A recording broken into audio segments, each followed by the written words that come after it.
안녕하세요, 준성합니다. 만약 여러분이 지금부터 40년 전 QLD처럼 나스닥 100에 레버리지 투자를 했다면 지금 자산은 과연 몇 배가 되어 있을까요?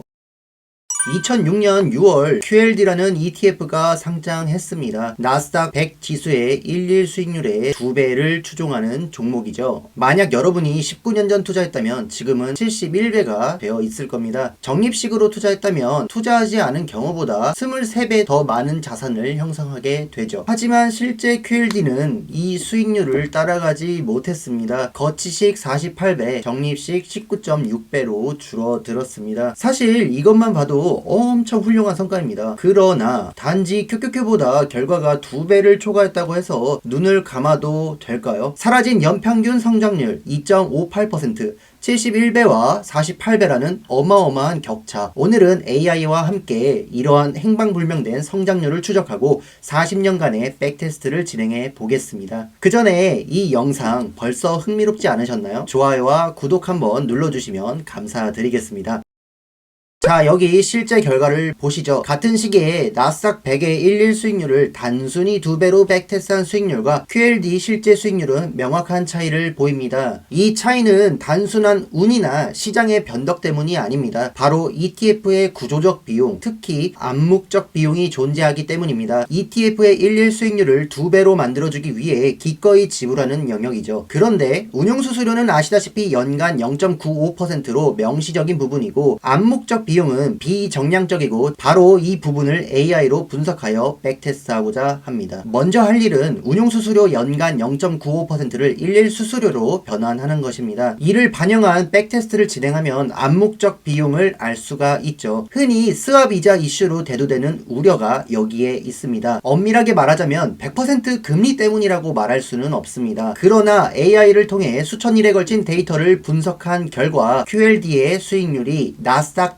단순 2배에서 벗어나는 정도, 즉 괴리율은 미국 기준금리와 플러스 0.97의 상관관계를 보였습니다. 한 줄 요약하자면 금리가 낮을수록 QLD의 수익률은 단순 2배와 가까워지고, 금리가 높아질수록 괴리율이 커져서 수익률이 줄어드는 구조입니다. 그래서 저는 이 상관관계를 반영한 수식 모델을 만들었고, 매해 기준금리에 따른 가중치를 반영해 백테스트를 진행했습니다. 결과적으로 실제 QLD를 거의 비슷하게 재현할 수 있었습니다. 하지만 여전히 실제 QLD와의 괴리율은 1%의 CAGR을 갖고 있습니다. 이 모델이 꽤나 보수적이었다고 볼 수가 있겠죠. 금리에 의해 영향을 받는 것은 부분적으로만 맞는 말이고, 실제로 QLD 운용사는 고금리 시기에 손실을 적극적으로 회피할 수 있는 영업 비밀의 내부 전략을 갖고 있거나 볼 드래그 같은 시장의 우상향 과정에 따라서 영향을 받는 변수가 실질적으로는 더 중요하게 작용했으리라 생각합니다. 그래서 약 16%만큼 과대 추정된 것으로 판단하고 이를 보정한 백테스트를 진행했습니다. 참고로 최종적으로 기준금리 1%당 차감할 연평균 수익률은 이와 같습니다. 자, 이렇게 0.6%의 CAGR밖에 차이나지 않는 훨씬 더 적은 괴리율을 보여주는 백테스트 모델이 탄생했습니다. 이 모델을 바탕으로 나스닥 100 지수가 탄생한 1985년부터 현재까지 약 40년 정도를 매년 금리를 반영해 백테스트 해보겠습니다. 이제 이 모델이 실제로 얼마나 정확한지 직접 확인해 보시죠. 여러분이 만약 1985년부터 나스닥 100 지수의 일일 수익률을 2배로 추종하는 QLD를 투자했다고 가정하면 그 결과는 생각보다 복잡하지 않습니다. 초기 $1000가 약 11만 7천 달러가 되어 연 평균 수익률은 12.77%, 즉 117배 성장했습니다. 같은 기간 나스닥 지수는 14.16%의 연평균 수익률을 기록했지만 그 차이는 단 1.39%에 불과합니다. 그리고 이 안에는 고금리 시대, 급락장, 닷컴 버블, 서브프라임 모두가 포함되어 있습니다. 이게 의미하는 것은 단순합니다. 금리를 고려하더라도 QLD는 장기 투자할 수 있다는 것입니다. 자산이 0.87%밖에 남지 않는 구간도 있었지만 결국 복리의 힘으로 따라잡는 성과를 만들어낸 거죠. 확실한 포텐셜을 가진 종목입니다. 적립식 투자의 결과는 더 흥미롭습니다. 총 투자금 4.76억 원 기준으로 2배 전략은 31.96배, 1배 전략은 28.8 12.82배를 기록했습니다. 마찬가지로 이 성과는 고금리, 폭락장 모두 통과한 결과입니다. 다시 말해 QLD는 고금리 시대에도 장기 투자가 가능합니다. 모든 비용과 위기를 감안해도 40년 보유한 결과는 상당히 고무적입니다. 서브프라임과 같은 마이너스 80%급 폭락도 견뎌냈습니다. 이게 바로 장기 투자 복리의 힘이자 AI를 통한 백테스트로 확인된 QLD의 잠재력입니다. 물론 현실은 조금 더 복잡하죠. 기준금리가 올라가면 실제 수익률은 줄어듭니다. 기준금리 1%일 때는 약 3% 차감, 6%가 넘는다면 무려 17% 이상 차감되기도 합니다. 그래서 이 모델로 기준금리 구간에 따른 장기 투자 적합성을 정리해 봤습니다. 아시다시피 금리가 높아도 시장이 상승하거나 닷컴 버블이 와준 경우는 있습니다. 중요한 건 금리 자체가 아니라 금리가 수익률에 끼치는 영향을 미리 감안해서 전략을 세우고 검토하는 겁니다. 당연히 금리는 인상도 인하도 있기 때문에 단언할 수는 없지만 인사이트를 제공하기에는 충분하다고 생각해서 이렇게 정리해 봤습니다. 그리고 고금리가 완전히 불리한 것이 아니라 인하라는 호재나 장기 호황을 이끌어낼 수 있는 요소라고 생각하기 때문에 생각보다 낙관적으로 볼 수 있는 여지도 없지 않습니다. 결국 시장이 우상향하기만 한다면 고금리든 저금리든 QLD는 수익을 낼 수 있습니다. 다만 금리가 높아지면 그 속도가 느려진다는 점만 기억하면 충분합니다.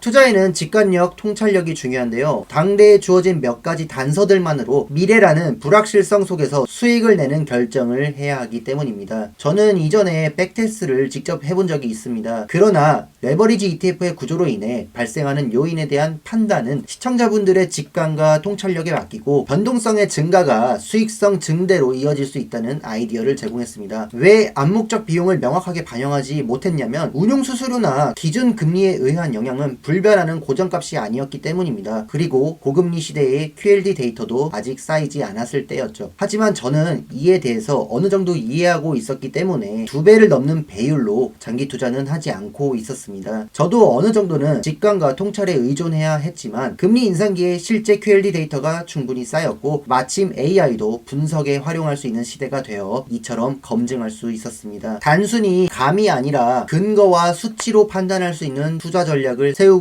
싶었습니다. 그래서 제가 선택한 것이 QLD를 패시브하게 투자하는 방식이었고 전용 보조지표인 CI를 바탕으로 시장 판단을 개량화했습니다. 지금이 어느 정도 과열됐는지 만약 수렴한다면 어느 정도의 인내가 필요한지 스스로 점검할 수 있습니다. 제 영상이 여러분의 투자에 도움이 되셨다면 좋아요와 구독으로 함께 해주세요. 매일매일 CI가 궁금하신 분은 멤버십으로 구독하실 수 있습니다. 반응이 좋다면 다른 기관 백테스트나 TQQQ도 다뤄볼 수 있을 것 같네요. 마지막으로 백테스트와 금리에 관한 결론, 자료를 띄워드리도록 하겠습니다.